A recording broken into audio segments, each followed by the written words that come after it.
Welcome to Sports Podcast Weekly. This is Jacob Cyber. Let's get ready to sports news. Here are the biggest NFL free agency signings so far from yesterday and today.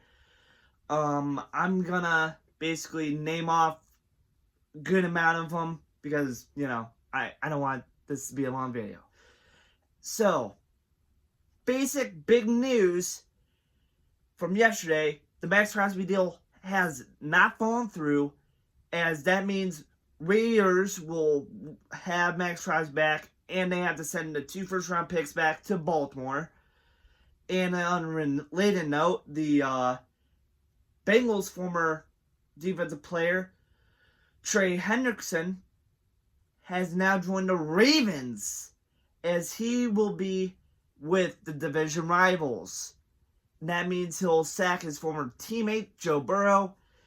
And I want to talk a couple minutes here about this situation, because it's going to be an issue for Joe Burrow now, because his former defensive teammate is now on a division rival, and now he has to deal with him, Myles Garrett, and now TJ Watt.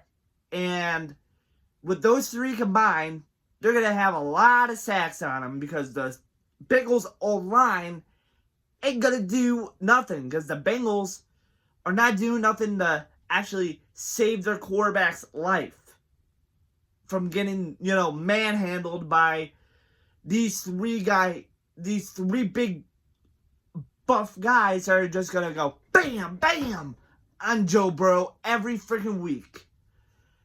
And it's going to be 2 games out of the year, because they have to face him twice.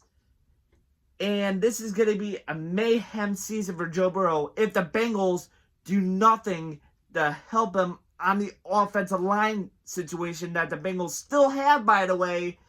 And I just feel bad for the guy, because, he doesn't have any protection. If I was Joe Burrow, I will walk into that office of the GM or the owner and say, if you don't do something about this team, about the old line situation that we have, because Trey Hendrickson is now a Baltimore Raven, there are going to be problems between me and you guys in the front office. Because if you don't fix stuff in this immediate situation, I'm freaking requesting a trade to any team that wants me, that has a better offensive line than this team. And this is a big probably issue for Joe Burrow now, because Ja'Marr Chase a couple of weeks ago said, oh no, Max Crosby's now a Raven, what we're going to do? Oh, I'm going to retract my statement now, because maybe that trade's probably not going to go through, blah, blah, blah.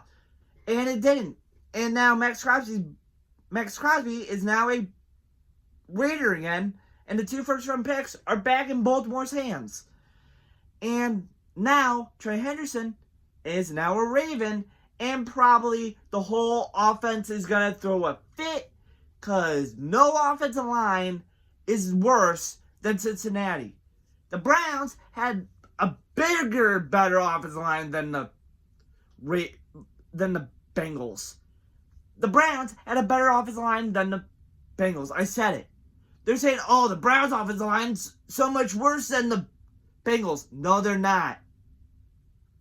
The Bengals' offensive line gave up more sacks than the Browns' offensive line.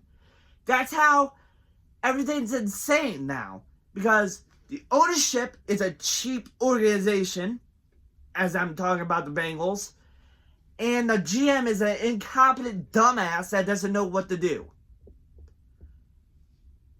And here are other free agency things that maybe or did not miss with, Geno Smith now becoming a New York Jet again, as he's been with the Seahawks for 1 year and the Raiders for 1 year.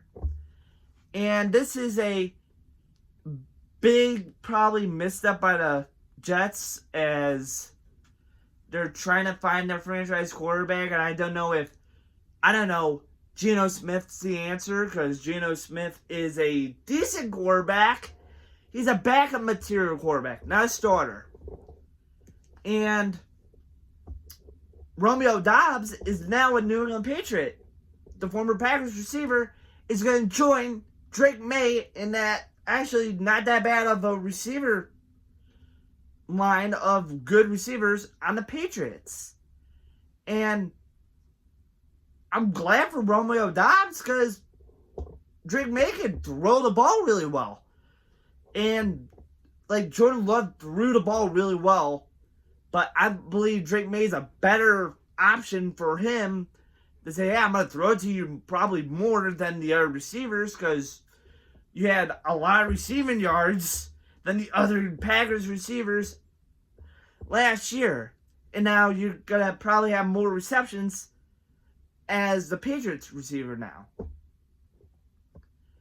And there is a buttload of other free agency shenanigans. The Browns finally know what they're doing now because they finally went after, offensive linemen that can actually block for their quarterback.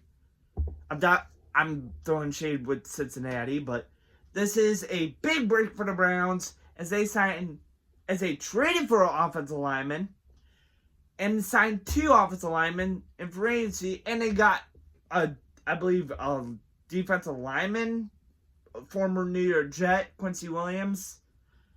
And the Browns are actually doing the right thing for once for the future of the franchise. Getting protection for either Shedeur, Dillon Gabriel, or Deshaun Watson. Because, let me tell you this. The Browns quarterback room is not bad. It's not terrible. It's mid. It's basically mid. And I believe Shedeur Sanders can actually do it. I believe he's a good option to be a starting quarterback for the Browns. He's basically what the bright spot of this Browns franchise needs. A quarterback that can actually do pretty well. He's a diamond in the rough. He knows he's going to be in year 2 of being a quarterback in the NFL. And even though he has to learn a whole new system in year 2 of his NFL career, I believe him and Tom Monken are going to be a good duo to say, hey, I'm going to do this and this and this, trying to game plan for you. And I believe Shedeur is going to listen to him and learn, say, hey, I'm going to learn, I'm going to listen, I'm going to do whatever the coach tells me to do. And this is why Myles Garrett gave the green light, the green thumb to say, hey, I believe Shedeur is going to be a better quarterback. I believe Shedeur is going to do pretty good for us. We should just keep Shedeur and have our options open in case he does really good for year 2. If not, we'll probably go for another quarterback in the first round, whatever pick we have. But this is a big step in the right direction for the Browns, and as a Browns fan, I'm all for it. I'm happy that the Browns are actually doing some for once right for going after offensive line players that are filling in those holes that were left by Joe Bitonio and Wyatt Teller.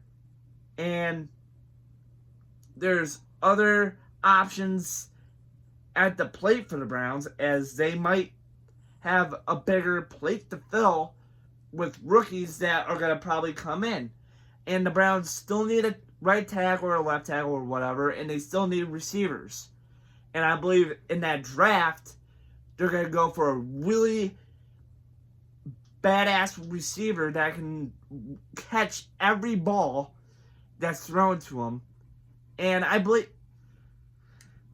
kind of want Jerry Jeudy to probably stay on the Browns because he's the only good receiver that we have. But even though he dropped some passes last year, good amount of them, I say. But I think Jerry Jeudy is going to do pretty well in the Tom Monken playbook and as a receiver for the Browns, because, you know, there's going to be a good amount of chemistry between him and Shador.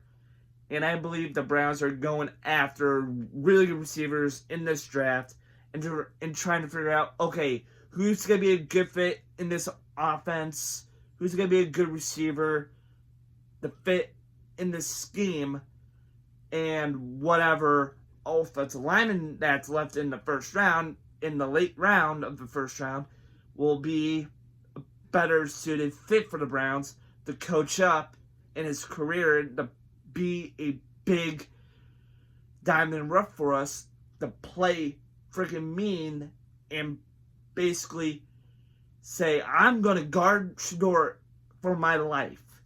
I'm going to guard Shador with my life on the line because I am a big part of this team. I'm a big part of this offense. And that's all for today. And this is Sports Podcast Weekly. Sign out. Please like and subscribe for more videos. Hit that like button, hit that subscribe button, and hit that notification bell for more videos. And I hope you guys have a great day. And camera shut off.